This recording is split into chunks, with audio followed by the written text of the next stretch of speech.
There was a time when massive, rumbling V12 engines were a staple in every supercar and always mounted in the front.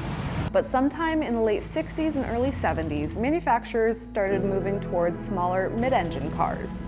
Because of the massive success of the Lamborghini Miura, other companies all raced to join the mid-engine craze. It was the end of an era of the V12 domination, and for Lamborghini, the car that marked the end of their front-engine V12 era is the sporty yet somehow still practical Jarama.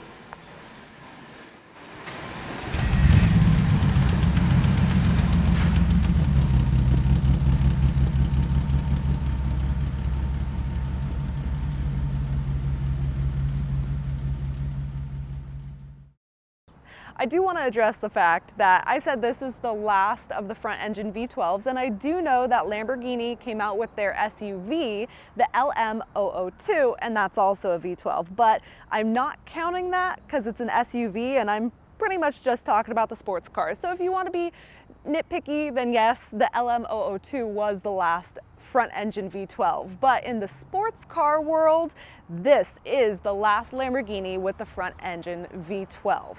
And as far as the Jarama goes, it's a very limited production run. So in total, they made them from 1970 until 76, and they only made 328 of them. And of that, there's two different kinds. So there's the GT and GTS. And the GTs were first, and they were made from 70 until 73. And then the GTS is this model, and it's from 72 until 76. The GTs, they made 176 of them, and the GTS, they made 152. And the GTS, you can tell pretty much off the bat visually from the front scoop. And there's a lot of other differences too. So the GTs had about 350 horsepower, and the GTS was improved to 365. They did some modifications to the carburetors, the heads, and the exhaust system to get that extra boost in power. So of the Jarama lineup, the GTS, the later ones, are the more desirable because of that boost in performance.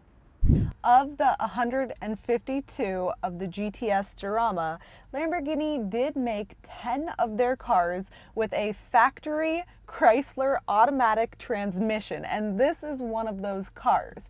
And I know there's a huge craze for manual transmissions, which I'm all on board with, but having one of only 10 automatic cars ever produced is pretty cool. It's a very unique feature, and you know, I really like it. I mean, of course, driving a manual is unbeatable, but this is a touring car, so it's nice for like those long road trips where you just want to drive and you still have the power and the sleekness of the car.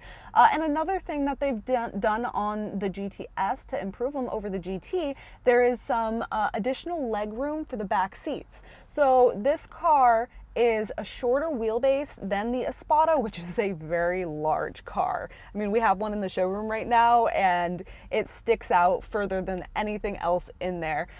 So it's nice that this has a shorter wheelbase because it's quicker and more nimble, easier to maneuver. But it's a true 2+2 with the back seats that are actually usable, and it has a really good amount of trunk space. So if you want to go on a long drive with a friend or two or three, you really can, and they're not going to be cramped up in the back like they would in, say, a comparable Ferrari. I mean, their back seats are hardly fit for luggage sometimes. So if you want a true 2+2 that you can actually use the back seat for more than just your handbag, then the Jarama is the perfect car for it. Unveiled at the 1970 Geneva Motor Show and designed by Bertoni's Marcello Gandini, the Jarama replaced the Islero in Lamborghini's lineup.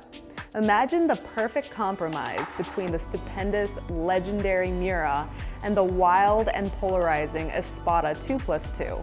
The Miura is very unreserved, and the later Espada isn't as sporty, while the Lamborghini Jarama bridges the gap and finds itself in the sweet spot between the two legends.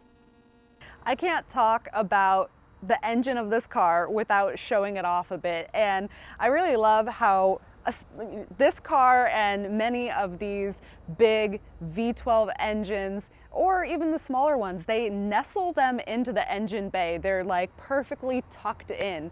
And it makes them not always the easiest to work on, but I love the look of it. Cars like the Pantera, it's like the engine is big, but it's just sitting in this massive bay with all this room around it, whereas this one just looks nice and tucked in. On a different subject, I have talked about the naming system of Ferraris many times in my previous videos, and I want to talk about the naming system of Lamborghinis. So, as many people might know, Lamborghinis, a lot of them are named after fighting bulls, or fighting bull where they have been bred, or anything regarding fighting bulls. And so the Jarama was actually named after the Jarama River in Spain, where many famous fighting bulls were bred, and not after the Jarama racing circuit in Madrid, which some people do believe. It's always somehow tied back to famous fighting bulls.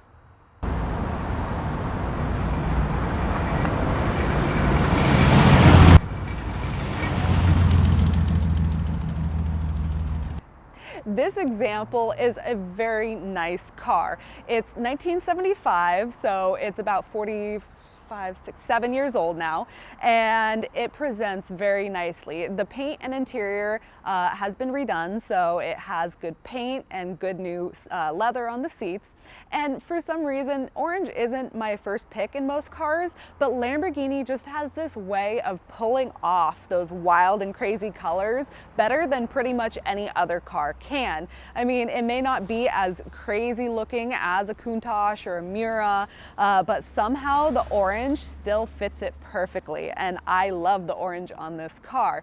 It was sitting for a few years, so like any 47-year-old car that's been sitting for a couple of years, it could probably benefit from a mechanical kind of refreshing, maybe go through the brakes and a couple little things, but overall it drives great and it presents nicely, and it's an awesome car. And even Ferruccio Lamborghini himself once said in an interview in 1991 that his favorite was the Jarama, which is crazy because when you have cars to choose from like the Miura and the Countach, it's kind of mind-blowing that he picks the Jarama, but I can kind of understand it too, because while those crazy cars, the Miura and the Countach, are just stunning and iconic, they're also not very comfortable to drive. If you've ever driven one, they're fun. Like, don't get me wrong, they're just a blast to drive, but they're not comfortable. You don't, think in your head, I'm gonna jump in my Miura and head to Vegas. That would not be a fun drive after an hour or two. Whereas the Jarama is the kind of car where you can do that and you can still enjoy the, nimbleness and the speed, but without the discomfort. So I hope you guys have enjoyed this video. If you did, please like and subscribe and stay tuned because we got a lot more coming very soon.